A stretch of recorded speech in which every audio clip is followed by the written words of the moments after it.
Let's get started. Let's go ahead and get started. Today we have lecture 2. Last time we got lecture 1. Lecture 1, we have we get background and idea about the importance of surveying and where the surveying should be used. And last time we defined surveying as art and science. We explain why surveying is an art, and also we explained why surveying is a science. And surveying is about measuring distances, measuring angles and positions on or near the surface of the earth. And also we have seen pictures in case that we have a lousy job regarding surveying, what will happen. We've seen pictures for that. So today we are gonna talk about fundamental concepts and applications. So if you do remember, we say that surveying is a profession with a very long history. It has been started before very long time. Okay, and we talked about this in Egypt. We talked about the Nile River. We said that the Nile River is going to flood, and people used to live around the Nile River here. Okay, and the government at that time used to get taxation. They have taxation system. The problem is after the flooding, the government is not going to be able to know the property of the people, and that is why they introduced the surveyors. At their times, they call them rope stretcher because they use the rope with the knot in order to measure the ownership of the people. So surveying is a profession with a very long history since the beginning of the property ownership. We know that in the olden history, people did not settle in one place. They used to move from one place to another looking for food and clean water. But after the introduction of the civilization, people settle in one place, and because of that, peoples are going to have lands and houses. Okay, so after the beginning of the property ownership, boundary markers have been required to differentiate one property from the another. So for any civilization where people settled in one place, peoples are going to have their property ownership, and we need to differentiate between one property from the other. That is why it's very important to know the boundary between the ownerships. And we have historical records dating to almost 3000 BC, showing evidence of surveyors in China, in India, Babylon, and Egypt. Okay, so through these recordings, it's clear that those people they used to have surveyors. Okay, they were people of a great history all over the world, in Egypt and in Babylon. So you can see here, people used to live around the river, and the Nile River is going to flood. Then the government and the people as well, they were not going to be able to know their boundaries. Earlier on in the last lecture, we defined the surveying, but that term now it could be considered as traditional definition. So the traditional definition for surveying is defined as the art and the science of measuring distances, angles, and position, or near the surface of the earth. But this one is the traditional definition. Now we have a more comprehensive idea about surveying, which is also known as geomatics. So surveying and geomatics, the same thing. So now we can define the surveying to be regarded as a discipline which includes all methods for measuring. So all method of measuring and collecting information about physical Earth and our environment, Okay, we call this surveying. Not only that, but also the processing of that information. So I'm gonna collect information. I'm gonna measure information about physical Earth and our environment, everything near or on the surface of the Earth. Then what I'm gonna do with the information, collected information and the measurement, I'm gonna make processing for that information. Okay, I'm gonna process that information. I'm gonna organize that for information. Then we have spreading a variety of resulting products. Because of that information, I'm gonna have many products, mapping. I'm gonna have geological information about uh, many things in the across the country. So I'm gonna have a variety of resulting products to a wide range of clients. Okay, maybe I'm gonna collect information for the climate. Maybe I'm going to collect this information for agricultural activities. Maybe I'm going to collect this information for construction. So I have a wide range of clients who want the final products of this measurement and collected information. So now surveying, it has more comprehensive idea or more comprehensive field than it used to be. Okay, so it's not just about measuring, but also processing that measurement and that information, and then I'm going to present it as a products for a wide range of clients. So here I'm gonna show you examples for engineering work required surveying. So we use surveying to determine the location of points on the Earth's surface. Okay. Also, we use surveying to determine the elevation of a point, because sometimes I need to, for example, I need to know the height of a mountain, or I need to know the height of many locations on the mountain, because I need to uh, construct a tunnel, for example, or construct a road, or maybe I'm going to construct a house or any facilities. So it's very important to know the elevation of those points. Also, we use surveying to collect data for a service plot. Maybe sometimes you have an area and you need to have information about the service for construction work, and also for mapping the locations of utilities. We talked about the importance of mapping. The architects, in order to design a site, they need to know the topographic mappings. They need to know the heights of each and every point, so that they are going to design accordingly. Also, we'll be able to calculate the distance between 2 points, because I need to know the distance between points on a certain job site. Also, it's going to help me to determine the position of boundary lines. We say that we need to differentiate between the lines of the ownership, and also we are going to be able to determine the areas of a land or job site. So also we'd be able to determine the volume. For example, if you want to excavate a certain place, or you wanna fill a certain place with soil or some kind of material, also we are going to use surveying in order to get that information. So here we have a wide range of information and wide range of application through which surveying is needed. So here we are going to talk about the work of the surveyor. It consists of 5 phases. First, the decision making. We are going to have a wide range of methods and equipment, okay? And we are going to have many points to be choosing. So first, the surveyor is going to decide which method he should use, which equipment should be used, and which point is going to be the corner point for him. So first, he's a decision maker. Then we have the field work and data collection. So in this one, we are going to make the measurement, right? After we choose the method, the equipment, and we determine the vital point on the job site, then I'm going to make the measurement.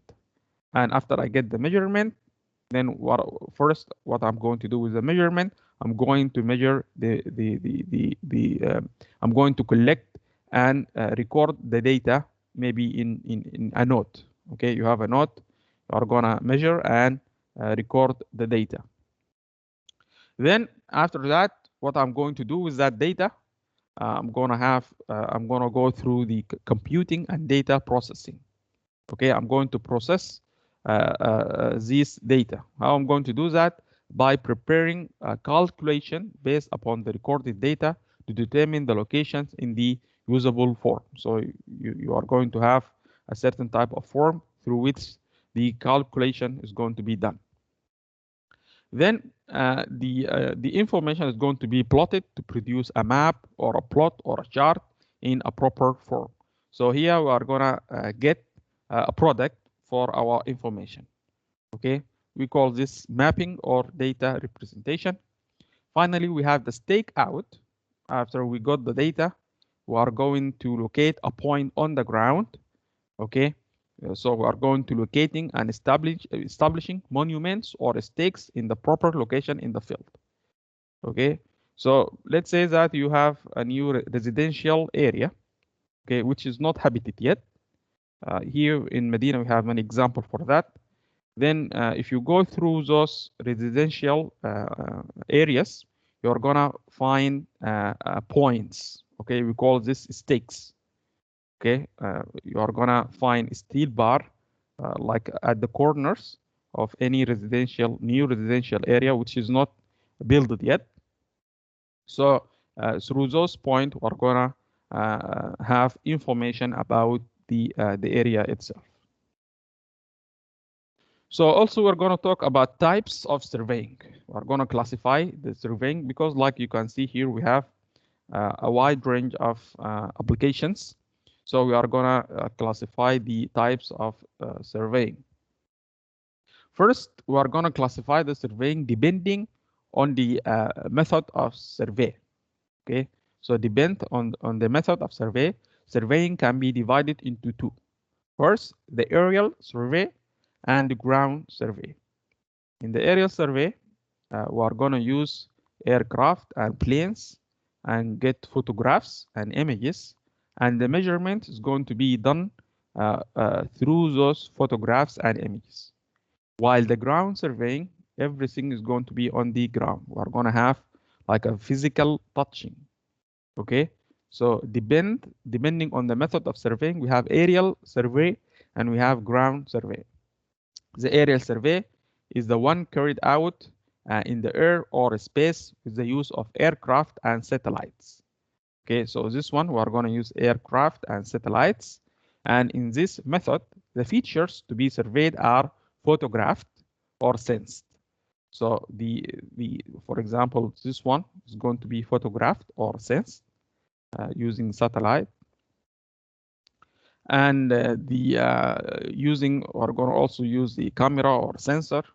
Then the required information are collected. We're going to collect all these photographs and images, and then we're going to make the measurement on the photographs itself or the images.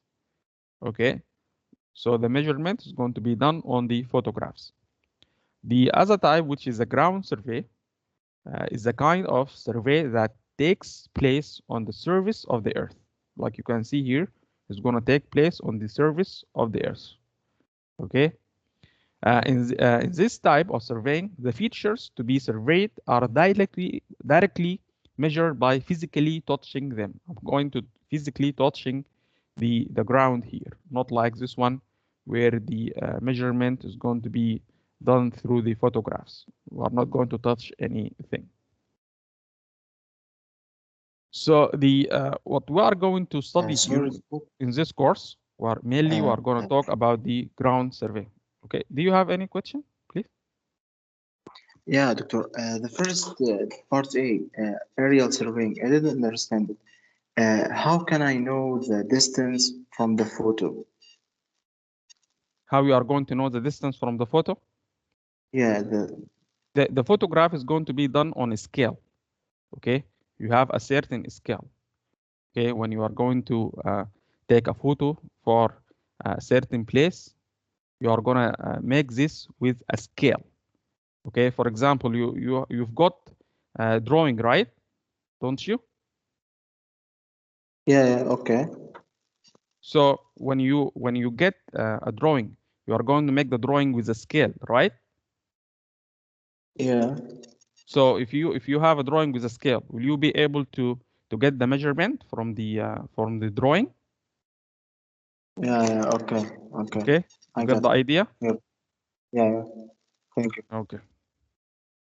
So what we are going to study here, we're going to talk about the ground survey. Okay.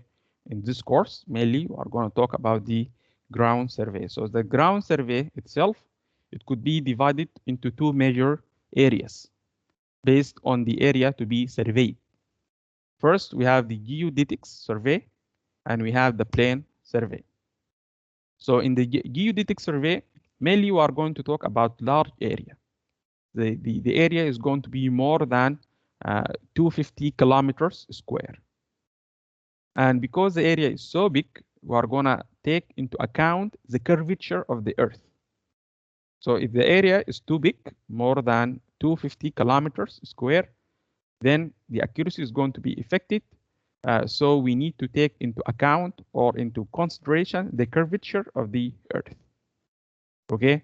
Then the surveying itself is going to be highly accurate because we took into account the Earth's curvature, while the plane survey in this one, the area is going to be limited, and we are going to consider the Earth to be flat. We are going to ignore the curvature of the Earth, and the method could be applied to area up to 250 kilometers square.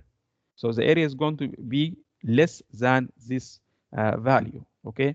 While in geodetic survey, the area is going to be more than this value, okay? So we have geodetic survey where we have a big area, and that is going to be applied for countries, maybe, or towns or cities, while the plane survey, the area is going to be limited. Okay, we need to differentiate between the two. Mainly here again in this course, we are gonna focus on the plane survey. So also we can classify the surveying based on the purpose of surveying. Okay, so what is the purpose of your survey?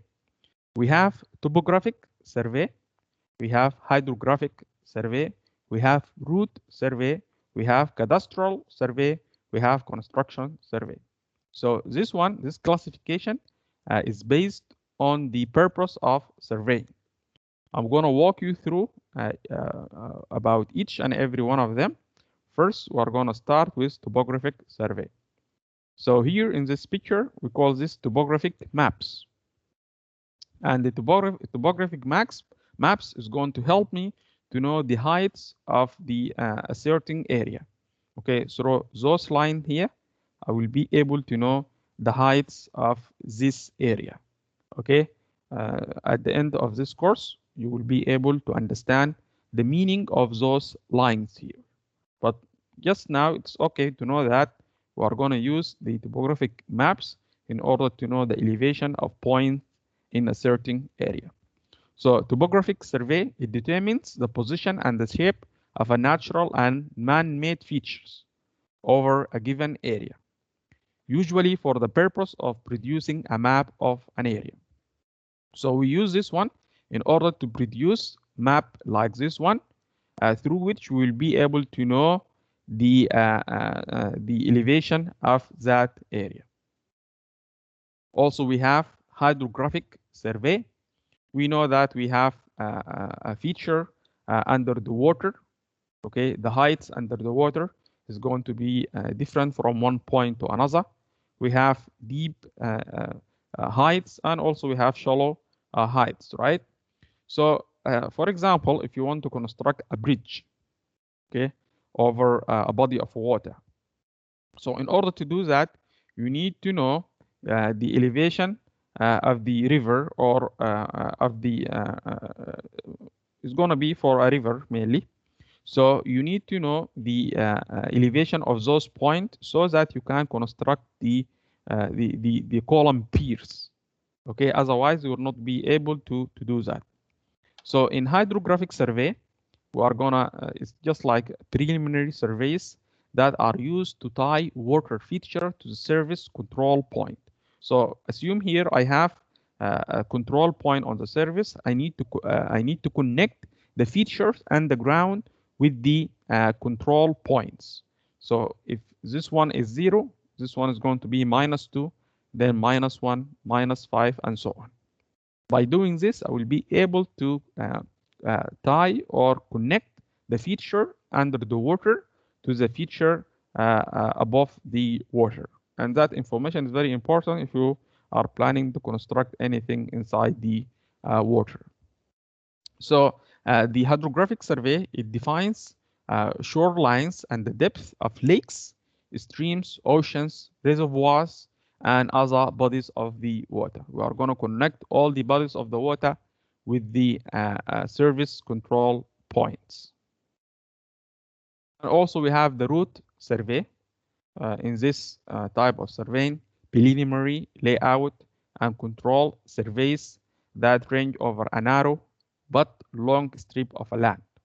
So for example, in order to construct a railway, so the area here at one point is going to be very narrow, very small, but the length of that work is going to be very long. Okay, so mainly we are going to use it for roads, railways, construction of the pipelines. So we need to know that, for example, in order to have a petroleum, you want to move the petroleum from one place to another. So we need to construct pipelines, and the construction should make sense with the area through which the pipeline is going to go through. So we need to know the elevation. Okay, so in order to do that, you are going to use road survey, also for railways and also for roads. So typically projects that require road surveys are highways, rail roads, electricity transmission. Also the towers of the transmission. Also, we are going to apply a road survey. So the area is going to be small, but the strip of the work is going to be very long. We have cadastral survey, or simply it's the property survey. Okay. In this kind of survey, preliminary layout control surveys that are involved in determining boundary locations or in setting out new property boundaries. Like you can see here in the modern era here, we live together in one place. So each and every one, maybe most of the people, they have their own land or own houses, and everyone need to know exactly his boundary line. Okay, so that we are not going to have any conflicts with your neighbors. So we use the cadastral survey in order to establish new boundary lines, or in order to determine the current location for the boundary lines. And this is very important, especially nowadays, because a lot of conflict is going to take place. The prices of the land is skyrocketing nowadays. So it's very important to use the property survey or cadastral survey. Finally, we have the construction survey. In this one, we are going to have layout surveys for engineering works like line, grade, control, elevation, horizontal position, dimension, and configuration for construction operations. So if you want to construct a stadium or a skyscraper, we need to know all of this information. I need to know the lines, the grade, the control, elevations, horizontal position, dimension, all of this. So they also secure essential data for computing construction pay quantities. This also is very important because in order to start or establish any engineering project or construction project, you need to know your budget. You need to know how much you are going to pay. So without the surveying work, you are not going to be able to estimate the amount of the work that is going to be done, and you need to know how much amount of money you are going to pay. Otherwise, you are going to start the work and then you are going to stop because you are out of budget. Okay, so now we have the types of surveying based on the purpose of surveying. We have like 5 types: topographic survey, hydrographic survey, road survey, cadastral survey, which is also known as property survey. Finally, we have the construction survey. So also we are going to talk about surveying instruments. Last time we said that we have many types instrument in surveying. Here I'm going to talk about the main equipment. We have the theodolite, this one. We use the theodolite in order to measure horizontal and vertical angles. We have the level and the rod. This one is the level. We have the rod. It's not presented here, but we use the level and the rod to have measure difference in elevation. We have the steel tape. This one is a steel tape here. We use this one to measure the horizontal and the slope distances. We have the total station. This one here. This one, it can do both the job of the steel tape and the theodolite. So we use total station to measure horizontal and vertical angles. Also measure horizontal and slope distance. So this one can do this and it can do that at the same time. And finally, we have the GPS receivers. We use this to know the coordinate or the position of a point. This one here, GPS. Also, it's very important to talk about the scale of survey. Every and each survey should have scale, right? Scale is very important. So scales is simply defined as the ratio of the distance between 2 points on the map to the horizontal distance between the same point on the ground. Okay, assume I have point A, point B. I'm going to measure the scale is going to be the ratio between this distances on the ground and on the map. For example, if 1 meter in reality is drawn on the map as 1 centimeter, then the scale is going to be 1 to 10. What does it mean? It means that 1 centimeter on the map is equivalent to 100 centimeter in the reality. So this one on the map, 1 centimeter on the map is going to represent 100 centimeter on reality or in reality. Okay, that the simple meaning of the scale.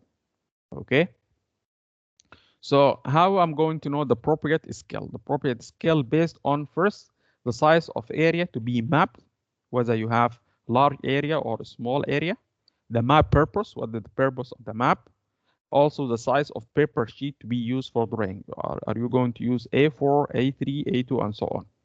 For example, the details drawing usually use large scale. You have details drawings, you are going to use large scale so that you are going to look into the details. Whereas country or a town maps use small scale. Because I don't want to pay attention for the details. I want to get big picture about the country or the town. And you should note that the scale might differ from one map to another. So the scale is not fixed. From one map to another, the scale is going to be different. But through the same map, the scale should be uniform. In the same map, you are not going to have a different scale. The scale is going to be uniform through the same map. Also, it's very important to talk about the units of measurements. Okay, units of measurement are those unit based for representation of measured distances, angles, areas, and volume. And generally, we have metric units and we have foot units. You are familiar with this.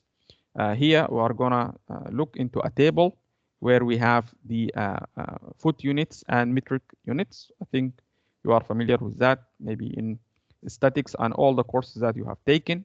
So here it's good for you to go through this as a revision for you.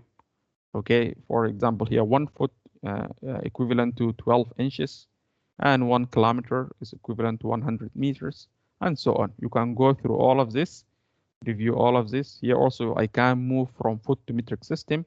1 inch represent 25.4 millimeter. Also 1 foot represents 0.3 meter. Okay, so you can move from one system to another. And regarding the angles, the measurement of the angles, 1 revolution represents 360 degree, and 1 degree represents 60 minutes, and 1 minute represents 60 seconds, and so on.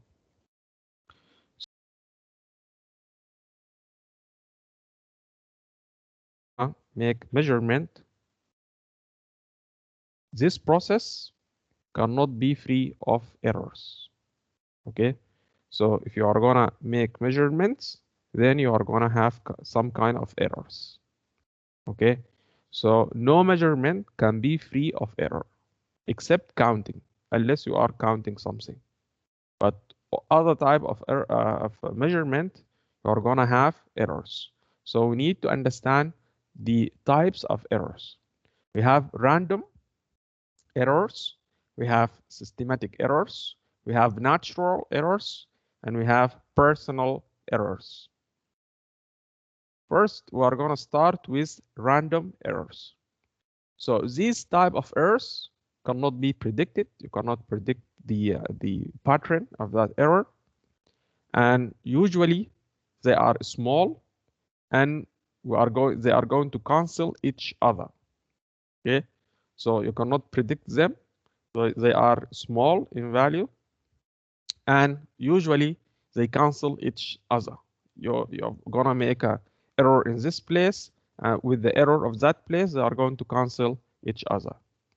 And we can control the random errors by repeating measurements. So usually in surveying, we repeat the measurement to make sure that we are going to minimize the random errors. Okay, so the random errors best controlled by repeating measurements. So you are going to see this a lot in surveying. You are going to make the measurement more than one time. Also, we have the systematic errors. So the systematic errors usually caused by damaged equipment. You have a problem with the equipment, then as a result of as a result, you are going to have errors. And this kind of errors tend to multiply, okay, which means that is going to occur for each measurement. Every time you are going to make this measurement, the error is going to be take place, which means that the error is going to magnify or multiply. And how to control this type of errors? By by calibrating the equipment. So some type of equipment need calibration to make sure that the equipment meet the standards. Okay, so if you have a problem associated with the equipment, then we call this systematic errors, and this one is going to take place each and every time you are going to take the measurement. How to control this? By the calibration process. Then we have the natural errors. So these are associated by the environment. So we have factors in the environment. They are going to cause that type of error, like the curvature of the Earth. The curvature of the Earth is, if the distance is too long, then you are gonna have some kind of error. Also, we have the refraction. Maybe sometimes the light is going to be waved or reflected because it's gonna move from one space to another. So also this one is going to create a problem for you. So if you have a problem with the curvature or with refraction, we have correction values.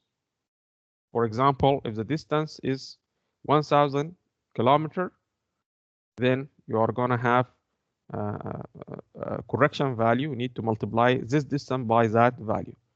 So in order to control the natural errors, we have correction values should be multiplied by the measured values.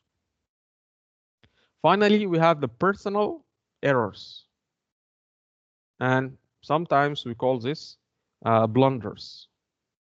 Okay, so this take place because of the person who is responsible for measuring. Okay, it's a problem associated with the surveyor itself. And how to control this? By following the established procedures. Usually we have procedures and you need to follow these procedures precisely. Otherwise, we are gonna get an error associated with the person. That's why we call this personal errors.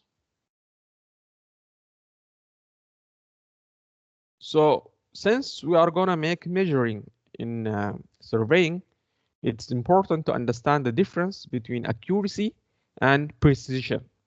We have accuracy and we have precision. The measurement, it could be accurate and it could be precise. It could be inaccurate and it could be precise, or it could be precise but not accurate. So we need to understand the difference between accuracy and precision. So accuracy is the closeness between measured and the true values. Okay, so you have, for example, here, if you are looking here, in the middle here, we have the true value, and here we have the measured value. If those values are close to each other, the measured and the true value, we are going to say that we have accuracy.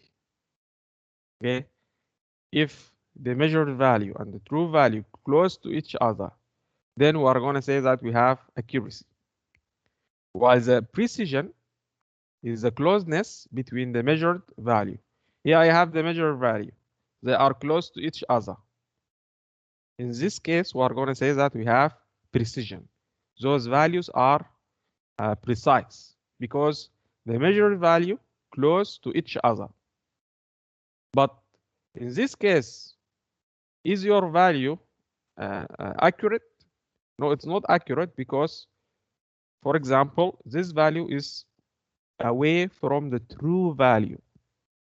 So since this one is away from the true value, we are going to say that we don't have accuracy.